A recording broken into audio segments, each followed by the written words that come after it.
Welcome, welcome, welcome. Hello, everyone. The following episode is a pre recorded episode from the archives. Metaphysical author Tina Erwin talks about Feng Shui. It was such an incredible episode, got so much feedback, and I felt the urgency to re-release this episode. So much incredible information. What is Feng Shui? Tina Erwin has been on my show 5 times, and she will be on my show for a 6th time coming up next month. It's really incredible, the topics that we discuss. Metaphysical is just metaphysical author Tina Erwin. She's just really incredible, and I hope you enjoy the re-release of this episode on Feng Shui. Thank you so much.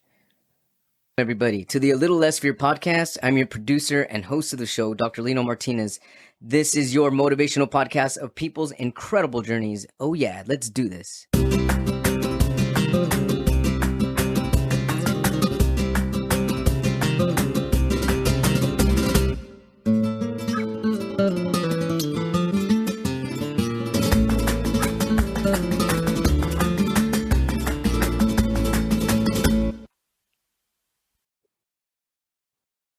Welcome back, everybody, to the A Little Less Fear podcast, the Dr. Lino Show, and I'm welcoming back Tina Erwin. This is her 3rd time here on the Little Less Fear podcast. We just have some incredible topics, a lot to unleash and a lot to uncover, a lot of incredible, beautiful information, and I'm just so grateful to have Tina back on my show. Thank you, Tina.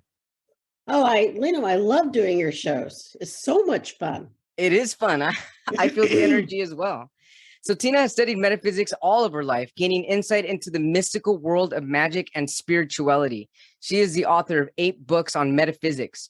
Her writing comes from an intense desire to know and understand the hard science behind the unseen world of action and reaction, combined with a sincere desire to share this understanding with other knowledge seekers. I myself am definitely a knowledge seeker. And today's topic is on Feng Shui. Tina, welcome.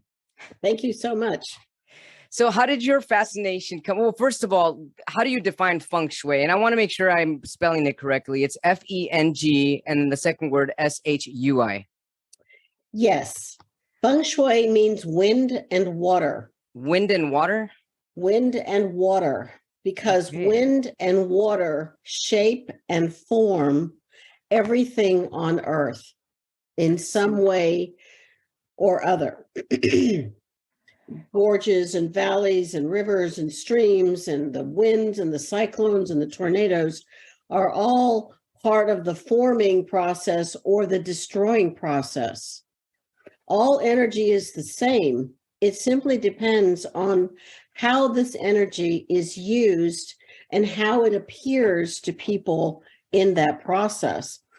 And with understanding Feng Shui, which is becoming one with the balance of nature, you can change an awful lot of things in your life on some very subtle and yet profound levels. I like how you said this. You said that, so Feng Shui is basically translates to wind and water, and it shapes and it forms everything on earth in one way or another, including even some of the destruction. But even in the destruction, there's a recreation and a rebirth within that destruction. Okay, let's give an example of that. Sure. And I think if I make a statement, then I want to be able to back that up with an example. Yes. When you have a hurricane, especially on the East Coast or the Gulf of Mexico, what they've discovered is a lot of the coastal zones are dead. They're just dead zones. There's no life. When a hurricane comes up, it churns up the bottom and it creates life in those zones again. Is a hurricane good or bad? It is. And depending on your point of view, it is good or bad. And that's part of that. It's like fire. Yes. Is it good or bad? It heats your home, it burns it down. Right. It depends on how it's used. And it's that simple. It is. It's that simple once you actually step out and look at the beauty of both sides. So with the hurricane, the energy of a hurricane actually in its destruction, it's also creating life because it's kind of like, I guess, whirlwinding everything from below and bringing it up to the surface. Yes, that's one way of looking at a hurricane. And so Sometimes we have things that happen to us in our life, and it feels as if it's a destruction. But out of the ashes of that, you can change your life or look at things differently or change your view. And if you look for the reason, then you can begin to build on that.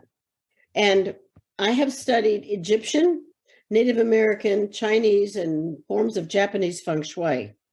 Japanese meaning just mostly how everything is balanced. And I've especially spent a lot of time studying something called biogeometry with Dr. Ibrahim Karim.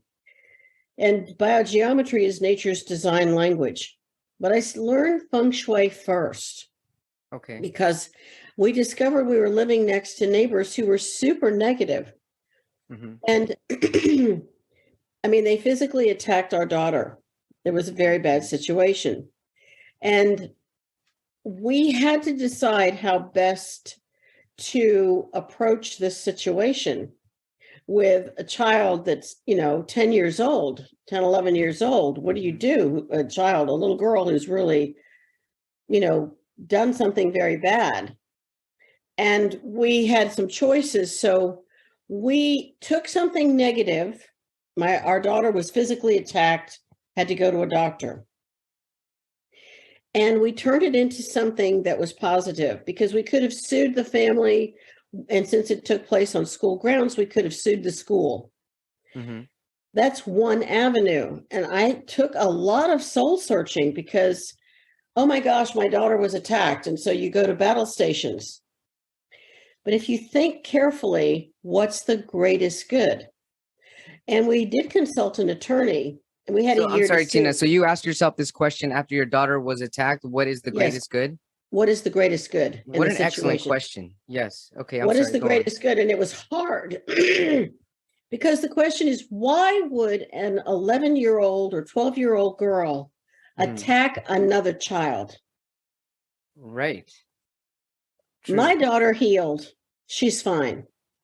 But this little girl has a much bigger problem than the scar my daughter has. Mm-hmm. She has committed assault. I'm sorry, I hit the computer. She committed assault on another person. Mm-hmm. So we did an enormous amount of soul searching. And when you take your anger and you put it aside and you look at the global situation and the energy in the situation, what's the greatest good? I like that. The greatest good was that this child and this family receive help they wouldn't get if we sued. When you sue, you have to pick up a lot of dirt to throw it. Oh, yeah. Yeah. So what we chose to do was, they were notified we had a year to sue them. But in that year, the child had to apologize publicly to my daughter. The school put in her record that she assaulted another child. And under the terms of this agreement, this child and the family had to receive psychiatric visits for one entire year so that they could find out why this child did this terrible thing.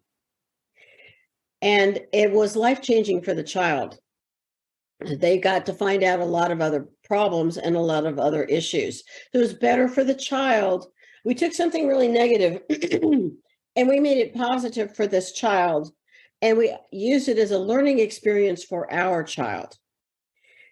And that was hard. I'm not going to sit here and be holier than thou. I was really angry. Sure.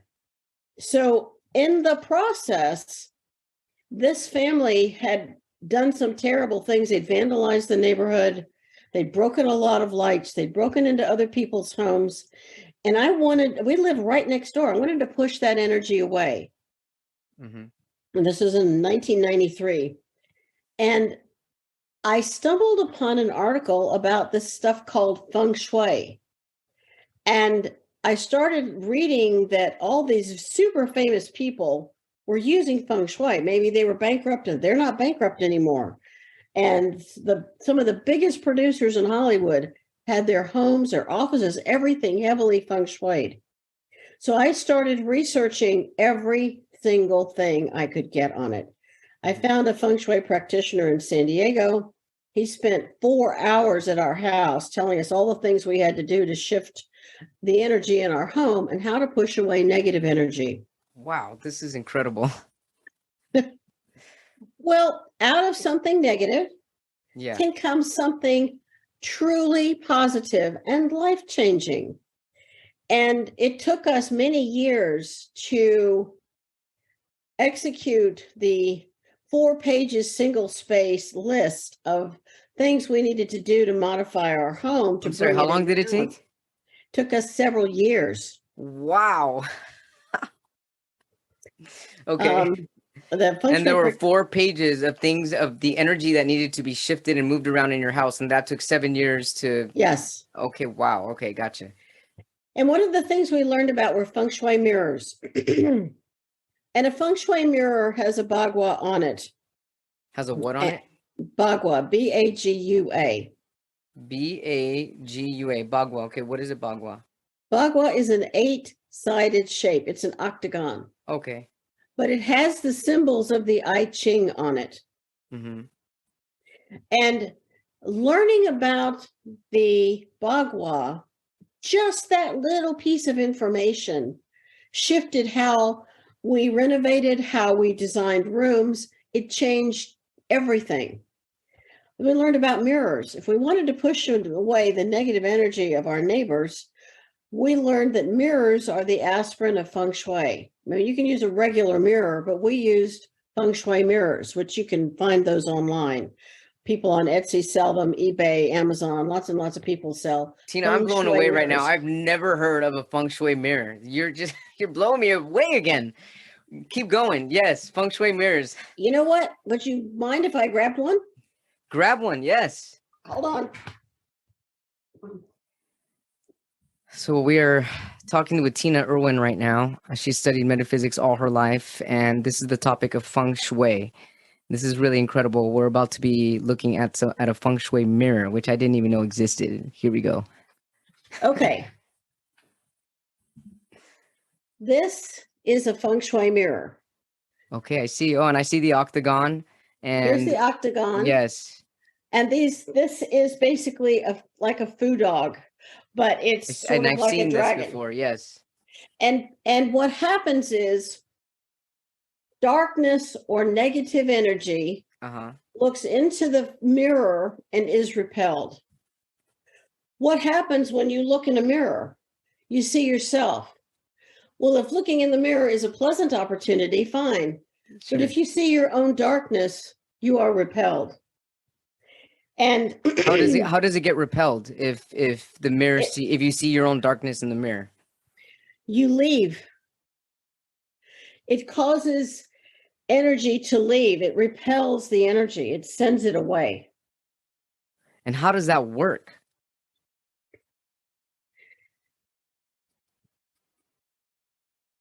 I would say it's magic, but it actually follows some esoteric elements of metaphysics. Okay. In that mirrors work in every dimension.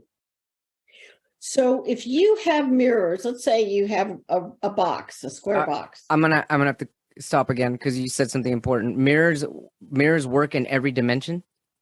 Mirrors work in every dimension. Meaning the third, fourth, and the fifth? Is that what you're talking about when you're talking about dimensions? Yeah. So if I'm if I put this mirror in a window facing out. Yes.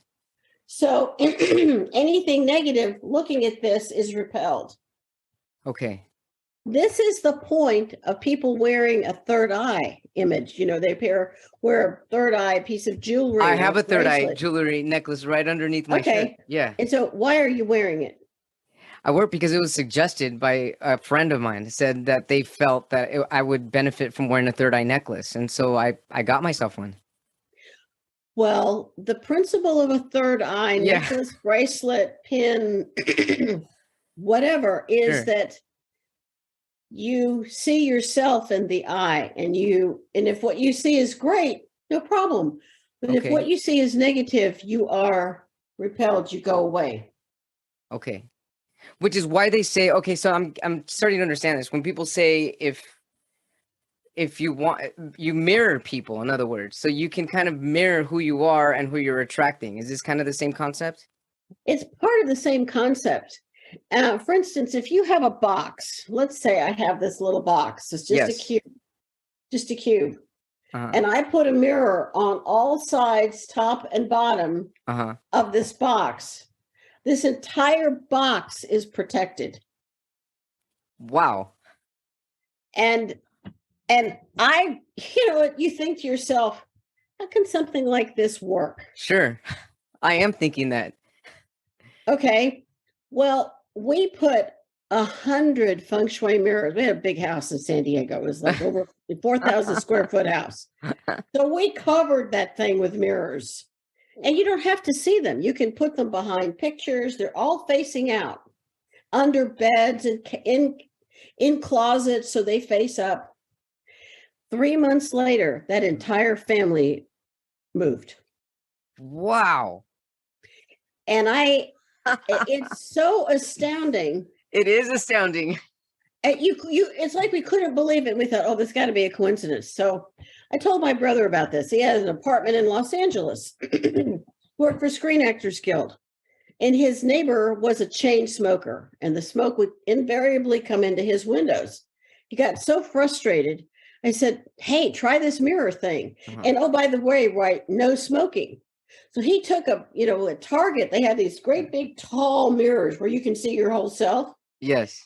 He faced that entire mirror on the wall where this guy lived. Uh-huh. So he's looking at the back of the mirror. But Okay. on the front of the mirror, he wrote, no smoking in big letters. Uh-huh. Within 30 days, the guy moved. Interesting. Now, Hey, so if yes, your go on. neighbor is great, it's not going to be, your neighbor's not going to leave. Sure. If your neighbor is great, then your neighbor won't be repelled by the mirror. That's right.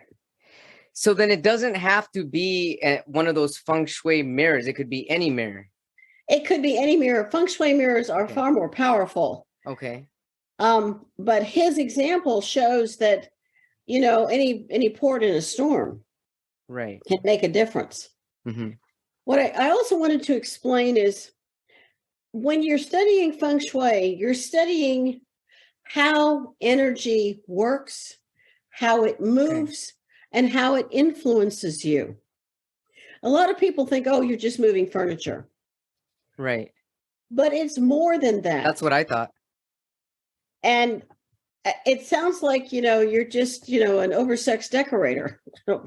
But it's not that.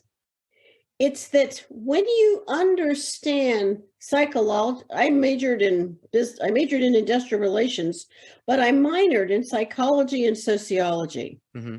So when you study some of the basics of psychology, you begin to see how feng shui meshes Yes. beautifully. I see. As an example, let's look at how energy works. Okay.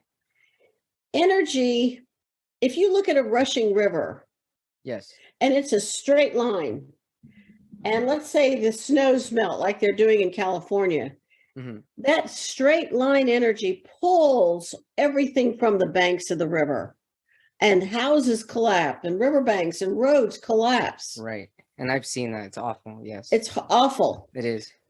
But if the river is an S curve, slowly going around, it nourishes everything on both sides of the riverbanks. That's interesting. So if the river is basically moving in an S fashion, kind of like a snake, it's going to be distributing its energy in kind of like equal ways and equal parts, almost like harmonizing the area rather than it being a straight, ongoing, flowing river. Correct. Okay. Harmonizing the area. That is a perfect word. Thank you for that word. Yeah, that's how I felt it when you were describing it. That's well, really beautiful. I didn't know that. Let's say incredible. In my former life in the Navy, and we're trying to protect our assets from terrorist attack, we created S curves as you entered military bases.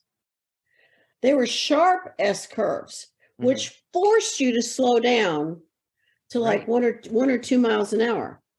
So if you want nourishing energy, you need to slow down the energy that's coming to you so it can nourish you, not take from you. I love this. So nourishing energy is slowing down. It's slowing down the energy. Slowing down the energy. Okay, but what if you have a situation like we do here, and many people do, where we're at the, our house is here, but here's the hill that runs and the street runs past our house. Right. So it's technically pulling all this energy away from us. Our driveway is an S-curve to the front door. So with that, I can't change the street. So I took black magic marker and wrote arrows in the street and directed the energy to my house. Interesting. So you can even recreate energy by drawing somewhere, by drawing it out? Yes, you can. And I still have those black magic marker marks on the street and on the driveway, leading all the way up to the house, telling the energy, this is where I want you to go. Energy is alive. I mean, when you are, Love how you said that. Driving down that hill, you can feel your car picking up speed. Right. You can feel how rushing that energy is. But when you have that energy turn, it's amazing. And this happened to my son and his wife, my youngest son and his wife in the Air Force. And they had the same situation. The street in front of their house was really steep. And his wife is really on board with Feng Shui. And she and I had a great conversation about it. And I said, go get some markers and send that energy into your driveway. He has gotten one promotion after the other and is on his way to England next month. And he's, at the top of his form in the Air Force. And it's been wonderful for them. And she pays very close attention to certain elements of Feng Shui. And it's about paying attention to what's going on around you. I'm going to tell you a really funny story. Okay. When I do a Feng Shui consult and I go to the person's house, I usually ask them, is there anything that's disturbing you? I mean, emotionally, that's bothering you, that you want me to pay attention to or look at? And my sister is an amazing Feng Shui consultant. She's really good. So this is my sister's story. She is doing a consult at this woman's house, and she asked the same question, anything you think I should know? And she says, someone's following me. I feel like someone's watching me all the time.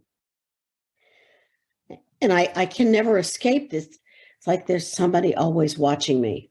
So my sister said, okay, we'll try and pay attention to see what could that possibly be. Right. And my sister gets there, and this woman reiterates how she's so nervous and intense all the time. She feels like someone's watching her. And see, one of the reasons you bring in a good Feng Shui consultant is they come with new eyes. You're so used to seeing what's around you, you can't see it anymore. Right. So my sister walks into her home, and they're confronting her. Everywhere she looked, in every room, were 200 African masks with the eyes that follow you. And my sister said, did you not notice you've got all these masks? Well, they're my husband's. And my sister said, why do you have them? Oh, my mother-in-law gave them to us and we don't dare take them down. I said, and my sister said, but it's your home. Do you like them? Oh my God, I hate them. I just despise these things. All right. So what's happening here in this little tiny example? Right. The energy goes right back to the eye, the protection from the evil eye. And right away, she already doesn't like the masks. She hates them. They're like warrior masks. They're coming at her, right, whether she's awake or asleep. So those masks carried energy, and that energy is impacting her. It's making her nervous. It's affecting her marriage. It's affecting her sleep. It's affecting her Wow. health. This is where Feng Shui really steps out of the, shadows and into pay attention, because this is the outer energy is affecting the inner self. Mm-hmm. So she said, I don't know what to do. When my mother-in-law comes here, she just expects to see those masks. Well, God bless my sister. She was really creative. She said, does your husband have an office? And she said, oh, yeah, he has his study right in here. So my sister says, here's what we're going to do. They took down all 200 masks and they hung them in his study so his mother could watch him. Oh. And her mother-in-law is no longer watching her. She can sleep at night. They don't have arguments anymore. She doesn't feel like anyone's watching her, and she didn't ever go in his study. Tina, so these masks, they had energy. And what type of energy was it? Was it from the person that created the mask, or the energy that the viewer is putting onto the mask and projecting onto it back to them? Or is it a little bit of everything? Is it the energy from the person that bought it, from the person that made it, from the person that's putting it up? It's just a bunch of mixed energy? Well, I had a housekeeper that came to my house, and she said, you always have all of these things that are looking out. I had some, somebody gave me some flower pots that look like cats. And I have an Italian carabinieri that I bought in Sicily. He looks out the window and he guards me.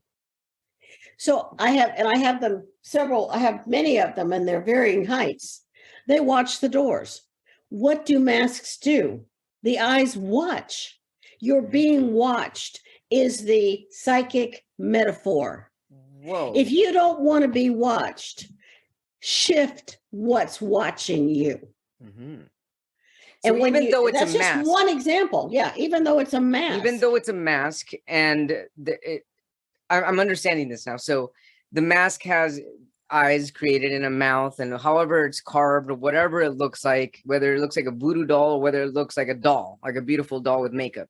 Either way, it's an energetic, lenses that are looking through you and to you all the time, 24/7, whether Correct. you're asleep and whether you're awake. I mean, how many people despise clown dolls for that very reason? And then there's a lot of people that love clown dolls. Great. I did a Feng Shui consult for this couple that had a lot of problems. That's a very complicated story. But in their bedroom, in the master bedroom, yes. I said, how are things for you and your husband on an intimate level? She said, they're horrible. I just don't know what the problem is. So I love my job. I get to see some of the most fascinating things. So I go into her bedroom, and at the foot of the bed, against the wall, is like a china cabinet, but it's like floor. It's about 6 feet tall, and it's a staggering collection of Hummel china figures. So you have hundreds of little kid-like figures watching you in bed. Oh no wonder. And she said, well, my mother-in-law gave them to us. And I said, well, do they have to be in your bedroom? She said, they've always been here. And I said, has your sex life always sucked? And she said, yes. I said, well, yeah, with a bunch of little kid statues staring at you, they are going to say. Right. If you have a master bedroom, don't have pictures of family members watching you. Yes, right. Move those things into other rooms. Now you can have happy pictures of family in your children's room, because then it looks like your family's protecting you. But in your master, just have peaceful scenes. Mm-hmm. Okay, let's also talk about the energy of paintings. Let's do this. This same family, I walked into their dining room. I looked around and I said, I bet you have a lot of fights at dinner. And they said, oh, how could you possibly know that? Are you that psychic? And I would love to say, oh, yes, I'm that psychic. But the energy in Feng Shui for a good practitioner who can see is sometimes so glaringly obvious. They had a painting that was like 4 feet by 6 feet of this massive battle scene, guns and swords, and everybody's fighting. As they're eating their dinner, that's what they're looking at. And I said, did you guys notice this painting here? And the husband said, I'm a military man. I liked it. I said, but do you like it with supper? I mean, come on now. Right. You got little kids and you're bringing your friends over. Yeah, there's a battle scene happening while you're trying to have your beautiful, blessed dinner meal. Right. So I asked him, I said, wouldn't this be more appropriate in your office? And he said, and I said, look, experiment. You don't have to believe me. It's okay. Let's just do an experiment and put this painting in your office. And we looked around and we found a beautiful painting of fruit. Yeah. How benign is that? Right. It's a really beautiful piece. And it had flowers and fruit. And so about 2 weeks later, I talked to the wife and she said, nobody fights at dinner anymore. How can a painting make that big a difference? Oh my goodness, I believe it. Because it's working at you on a subtle, unconscious, subconscious level. Advertisers know this. They know exactly how to send energy through the airwaves to you. True. So what is the difference in that and Feng Shui bringing balance to a location or a home by having someone with new eyes explain something that you can't see because you've lived with it for so long? Right. You know, as you're saying this, I'm also feeling that a lot of this, I mean, a lot of these images like battle scenes or even like I have a big Virgin Mary in front of me. Like these are images that people have been seeing generations after generations after generations. So, but what if somebody is being presented with an image that hasn't been seen through generations after generations, and it's something completely new? I mean, and something fresh. I mean, obviously we know nothing's a fresh idea because everything's recycled and we're all connected collectively. But what if it's newer to that person, to that soul? Will it have the same effect that it would if it had been generationally processed over and over and over? That's a difficult question to answer because it depends on the image. I'll give you an example. Okay. And one of those images is what we call the tortured cross. It's Christ on the cross. Yes. And I mean, how many, for 2,000 years, they've had Christ on the cross. And I remember as a child looking at this in the Catholic Church thinking, why don't we take him down? Yeah. And I literally couldn't stand to be in a room where that image was there. Right. It affected me so greatly. And when I asked about it, it was like I could get in trouble. But that feeling never left me. You can't make me not want to rescue that man from that torture. I used to feel Why would you perpetuate the torture of a master? Right. Someone you love so much. Why would you do that? Yeah. And so I've had a lot of people who have that image in their home shift it. If you want a beautiful cross, a simple symbol of the cross is not negative. But the perpetuation of the torture of a beloved master, as Christ is, may not be as wonderful as you think. And I'm sure there'll be listeners who go, oh, I don't agree with that. That's your choice. I just had this experience negatively. Exactly what you're talking about. I just had this experience. I was at my mom's a couple of days ago visiting her, and she has a statue of the Jesus on the cross and stuff. And I meditate 3-4 times a day, and I found it difficult. I had a very difficult time meditating with that cross in front of me. I felt the suffering of it. I felt I just felt the sadness, and it was hard for me to tune into my own energy staring at that cross, and I had to look away. And then I now you're saying this, it's making sense to me because of the perpetuating suffering that's happening in front of me. It just kind of took away from the positive energy where I was actually trying to dive into. But it's more than that. Yeah. If you're forced to see that over and over, the messages were forcing you to be guilty. Christ died on the cross for your sins. Christ died on the cross to manipulate karma. He didn't die for sins you hadn't committed yet. I mean, that's just ludicrous on the face of it. True. I didn't believe it as a little kid, and I still don't believe it, and you won't convince me. And that's the dogmatic line. Mm-hmm. And part of what Feng Shui does is, if you start working with pure energy, if you start working with the pure energy of situations, then you begin to feel the flow. You begin to feel, if that made you uncomfortable, then maybe that wasn't beneficial. Right. But because it's Christ on the cross, you dare not say anything.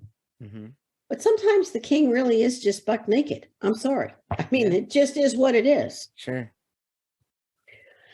So let's go back to the beginning of this interview where you talked about how you had a Feng Shui consultant come to your house and it took 7 years to clear everything out. What were some of the things that you learned when you first met with the Feng Shui consultant about the way that your home was set up? One of the first things was that we were on a curve, and the curve had a downward dip. And he said, you've got to direct that energy to your house. That's when I first learned about the arrows that you send that energy to you. Mm-hmm. He opens the front door. The front door of your home is the mouth of chi, or the mouth of energy. Mm-hmm. Even if you go home and you come in and out of your garage, occasionally you're going in and out of your front door. That's the main doorway where you greet people, where you greet energy. Uh-huh. And your front entrance needs to be warm and welcoming, wide and gracious, so you're welcoming this energy in. There are tools to protect yourself at your front door as well.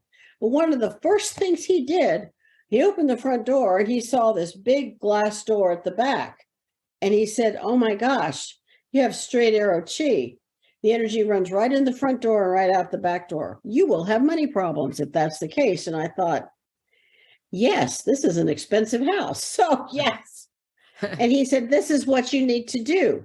He said, it's running so fast. You need a crystal chandelier here, and you need all these things. Well, I happen to have a Venetian chandelier in the garage. I just hadn't put up yet. We swapped the chandelier out. We put furniture in. We put chairs in, and we created an S curve to the back door.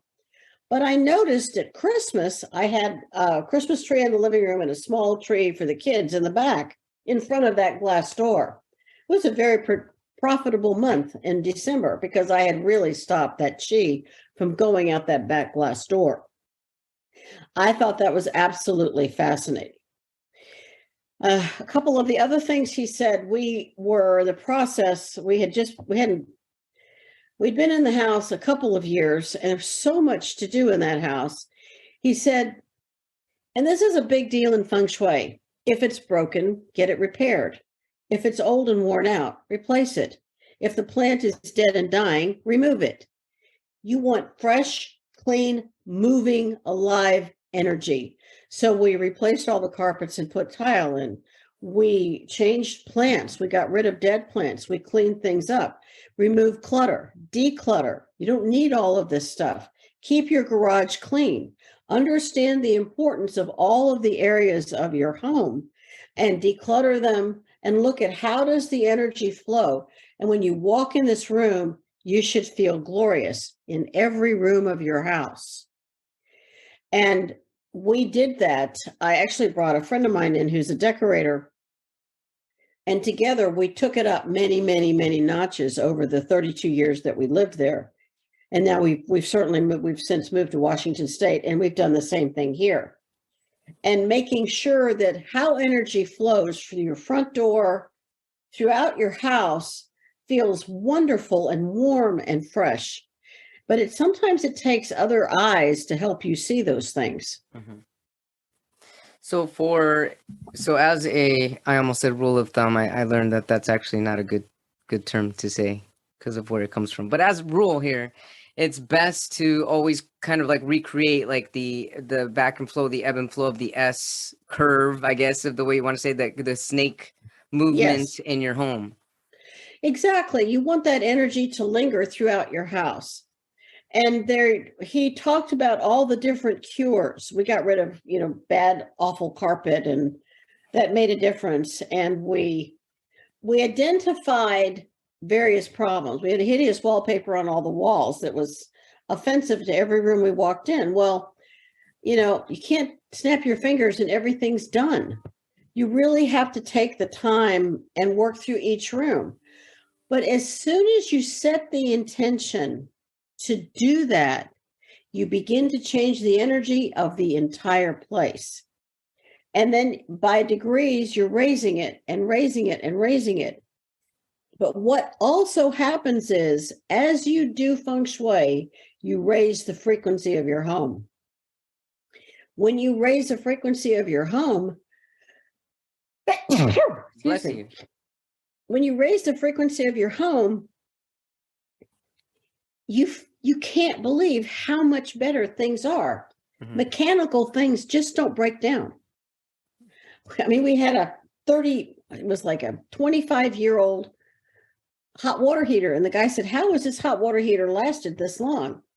Well, we did a lot of different things with feng shui that made it better, but we learned more things, and we kept piling on and increasing and improving it over and over and over and over. And as you learn new things, you then apply them, and it just expands and enhances, so that eventually when you walk into a well feng shuied home, it feels so good and you can't explain it.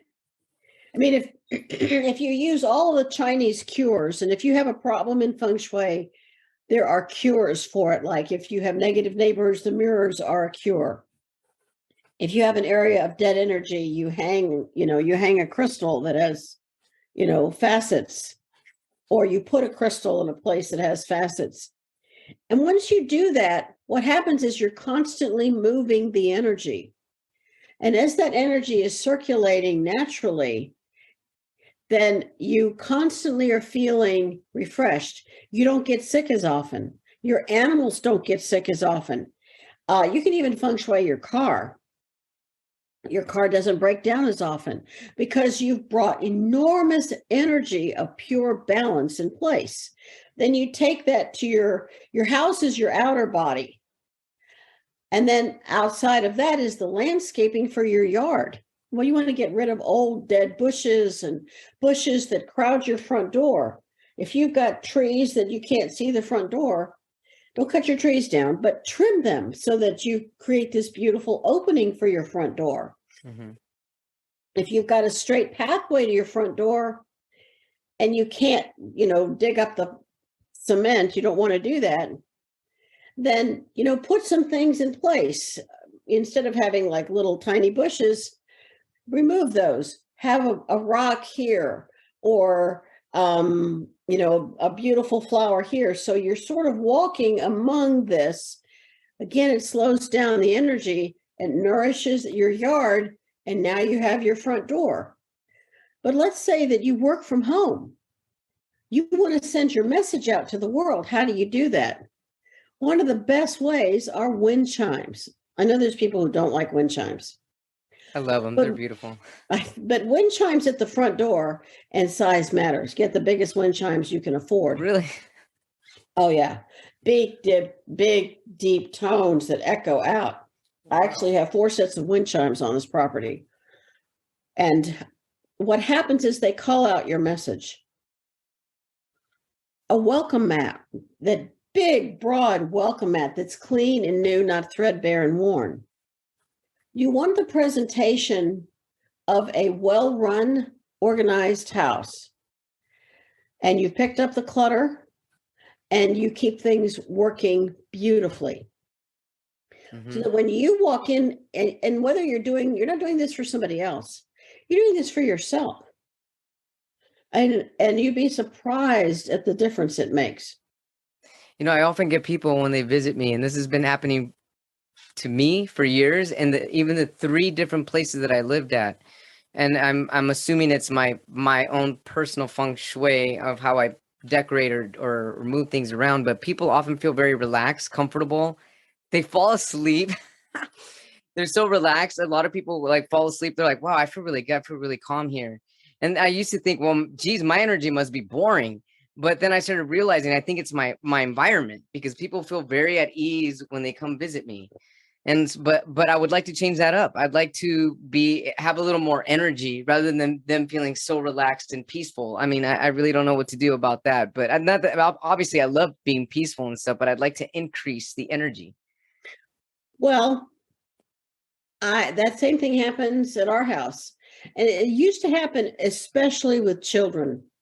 They would come in and they would sit in a chair and these kids would just fall asleep. And the mother would go, my gosh, I'm so embarrassed. And I said, no, because for the first time, they're safe.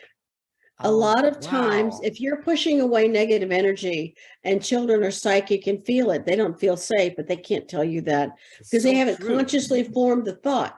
Right. So when they're in your home and they feel relaxed and they sort of fall asleep, Yeah. it doesn't mean you're boring. It means that you have a higher frequency location than they're used to. And for the first time, they feel safer than they may have in the past. Wow, that's incredible, Tina. Yeah. Well, that makes me feel awesome. Well, exactly. And if you go into a home that's cluttered, I mean, think about a hoarder house. Oh, no. There's so much trash and junk everywhere. Yeah. The energy is completely stagnant. It's like this constipated block of energy. Yeah. But when energy moves, when you can see windows and there's not too much furniture, I'm not saying become a minimalist. I'm not a minimalist. Have you seen my office? But when you begin to adjust energy in a way that works for you, then people who visit you just love how it feels. Every guy, usually they're guys, workmen who come to help us with whatever we need done around the house, go, oh my God, I love your house. I just love your house. And it's like, okay. And whether it's an electrician or a plumber or a generator guy or the well guy. And, first 3 or 4 times was like, yeah. Well, the UPS guy and then the FedEx guy, it was. So we realized that it really is this openness, this peacefulness, this beautiful balance of what's in your home working. Now, you can also do this for your office. And I had a physician who asked me to feng shui his office. His practice was just not producing much money, and he was really, really struggling. And he said, can you do something about my office? And I said, sure. First thing I do, walk into his office, and he's sitting there, and the door is behind him. He's over here, but the door is behind him. And I said, do you feel vulnerable? He said, oh my God, I do. And I said, do you command your practice or you feel like you're burdened? He said, I just never know when I'm going to get struck from behind. I'm thinking, yeah, or stabbed in the back. Right. And this is psychology 101. You never have your desk and your back to the door. You have to be able to see the door so you see what's coming at you. Feng Shui 101. Yeah. I completely rearranged his office because the other thing was when he opened the door of his office, out the window was a cement wall. Oh, geez. What that message is your practice is going nowhere. This is also true for your home. If you open your front door to a blank wall, you are hitting a wall with everything you do. You're going nowhere. Yeah. And so I rearranged his office so his desk was at a different place in the room, and he now had full command of the room. Where the brick wall was, I put a fake Benjamin ficus tree, and I covered it with Chinese fruits of peaches and lemons, and it was a fruit tree bearing financial fruit for him. And that's how we intentioned it. Nice. once we did that, then I found a helpful people, and we put beautiful chairs in front of him. He physically looked different. He had the most financially successful month in his practice he had ever had, and it just increased. That's amazing. And he said, I cannot believe the difference. Yes, we rearranged the furniture and looking at everything differently. He was stunned.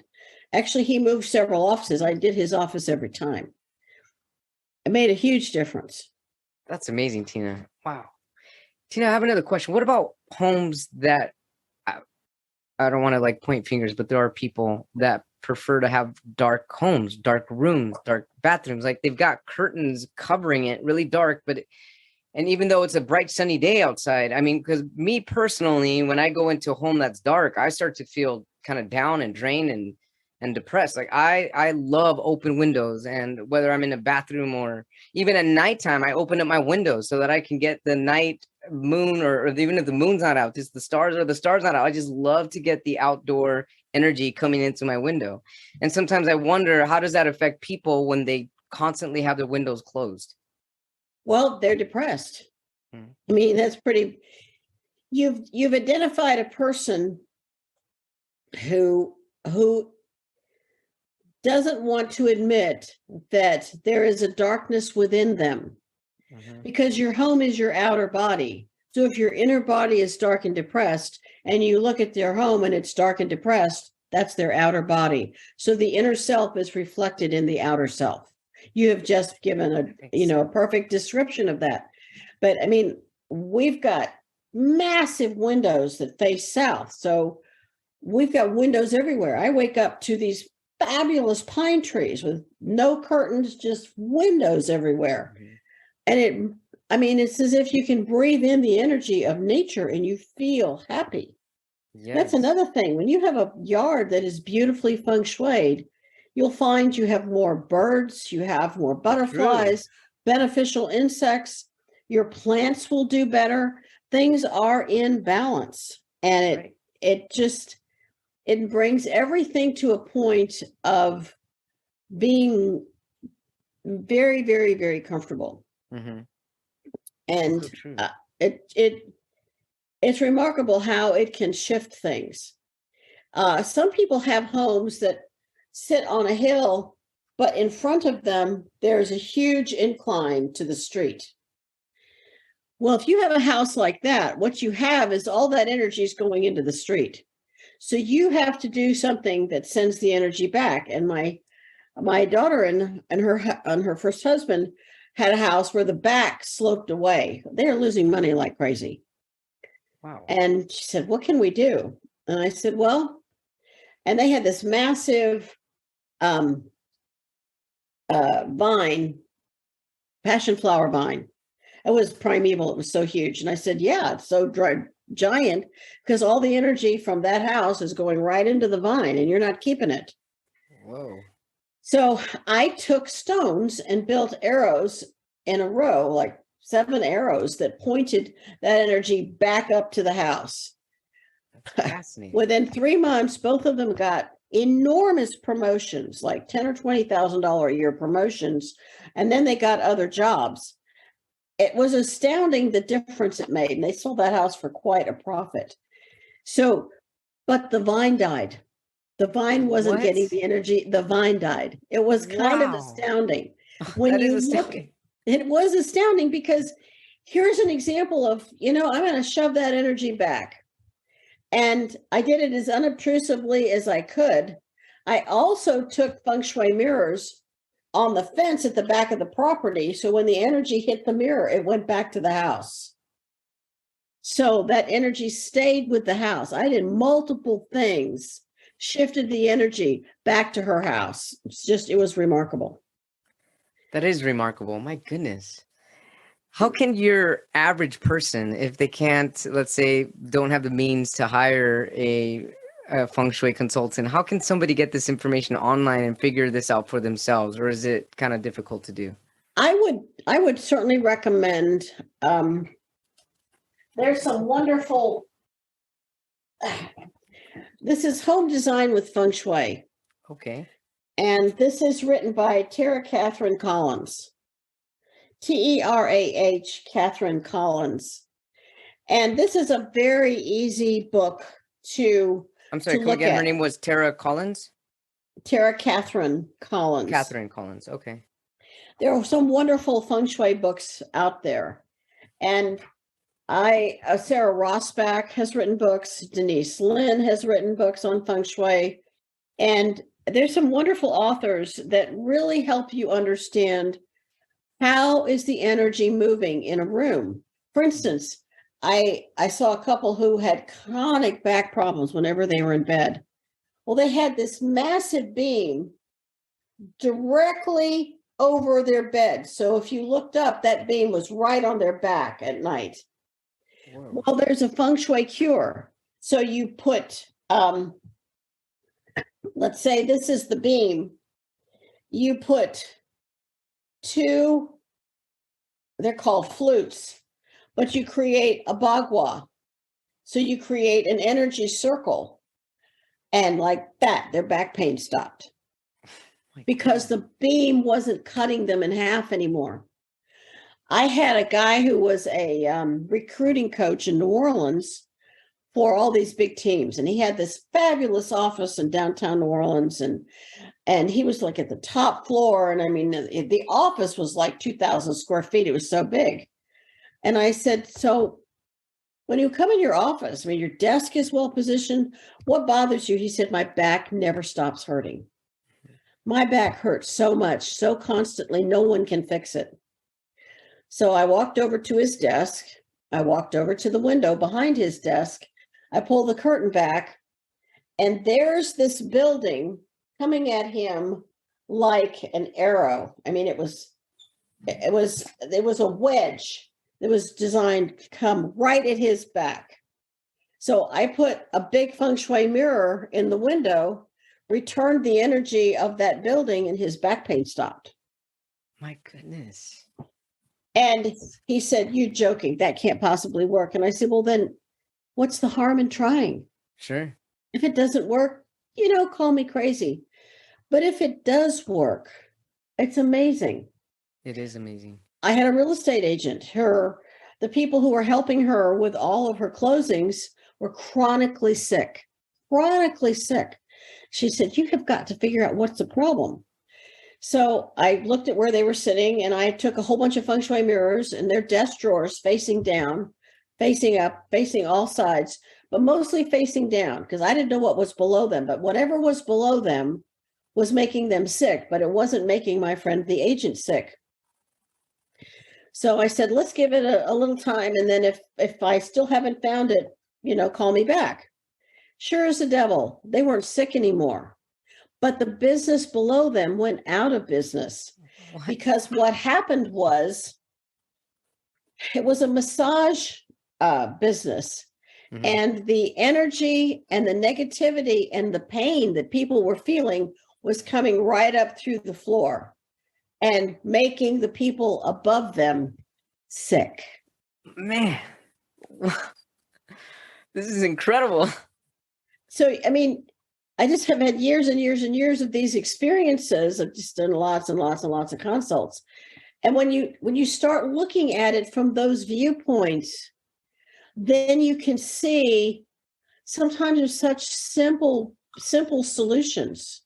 Yeah. And there was a Feng Shui master, Professor Lin Yun, who was called to this home, and this elderly man was sick and his back chronically hurt.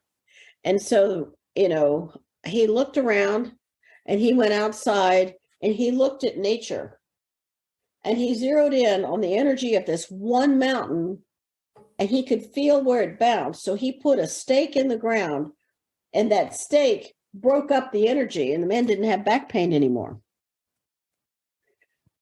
It's really amazing how some of this can work. It is really amazing. There's going to be so much for me to think about at the end of at the end of our discussion here, looking around and all my friends and family, and my mom telling me when she can't sleep at night and stuff, just like looking around her room, like, wow, there's just so much to look into. I had another question going back to the mirrors, back to the beginning of this conversation. We were talking about mirrors. What about black mirrors? It seems to be kind of like the hip thing these days. I'm seeing I all don't know like what you mean by a black mirror. so I guess you can buy a black mirror and supposedly you can see things out of this black mirror and either show you truths or show you if there's someone else on the other side. I guess kind of more of a spiritual, supernatural type thing. Have you seen anything or is this all just false stuff? You remember the movie Snow White? Yeah. Mirror, I love mirror on Snow the White. wall. Yeah. That's a black mirror. The problem with a black mirror, as Uh-huh. you have described it, it is a portal to the other side. And it's like opening your door to Alcatraz. You have no control over who comes in. And a black mirror is the doorway to disaster. If you have one, break it in I a don't million have one. pieces and throw it away. Get rid of it. But why specifically a black mirror? Is it the color? Is it It's, the well, it's not light. I see. It's not bringing light to the room. It's not bringing, it's not reflecting anything positive. And the intention of it is a doorway. And since you have no control what's on the other side of the door, for God's sake, get rid of it. There's another thing that people That need to makes be sense. very, very careful of. And this isn't necessarily feng shui. This is just metaphysics 101. If you have tarot cards, angel cards, runes, I don't care what you call them. If you have cards, you better not have them in you need to get rid of them, period. But most people, especially women, have them in their nightstand or under their bed. I had one woman had 50 decks under her bed. Mm-hmm. 50. Wow. Some women keep them in their underwear drawer. Mm-hmm. I have no idea why, but they do. And they end up having a lot of emotional and physical problems. And some people will disagree with me. You're free to disagree. But in your right mind, if you're a really, really good metaphysician, you do not need cards. You need your own personal private connection to the divine. And the more connected to the divine you are, the more you'll positively feel energy and that which is out of balance. It's the same feeling if you walk into a room with paintings and every one of them is cockeyed. What's the first thing you want to do? You want to go and write that painting, right? Yeah. Yeah, that's what feng shui is. It's bringing balance to a location. I love that. Bringing balance to a location. It brings a balance to a location, whether it's a car or, for instance, Energetic balance. Yeah, I have feng shui mirrors in the doors of my car and the trunk facing back and sides so that you're not hit from the back and sides. That's amazing. I used to have a BMW 528, and my son was a BMW mechanic and a Rolls Royce mechanic at the time. And whenever I'd send it in, he'd say, "You're going to have to remove all this feng shui stuff because I can't explain this to these guys." But no one could understand why this car needed so little repair. At the age of 20 years, it was in practically mint condition. And feng shui that protects your car, because you're caring for your car, makes a difference. When you care for your home or your body, makes a difference. So true. All of those things make a difference. Caring creates the harmonization. Exactly. That is exactly what it does. When you care how the energy is moving and you take a moment to feel it, it's not woo-woo or craziness. It's being in touch, emotionally being in touch with what's going on around you. Yes. When you are emotionally in touch, then you can feel this area is really cluttered, or this area, something is off here. When I'm remote viewing a location and I'm going room to room, I can feel something is off in this room psychically. And so I need feng shui to help me keep the frequency high so I can do the things that I do. For people who want to become more in touch with their psychic selves, I would highly recommend, don't just get a few things off the internet and watch a YouTube.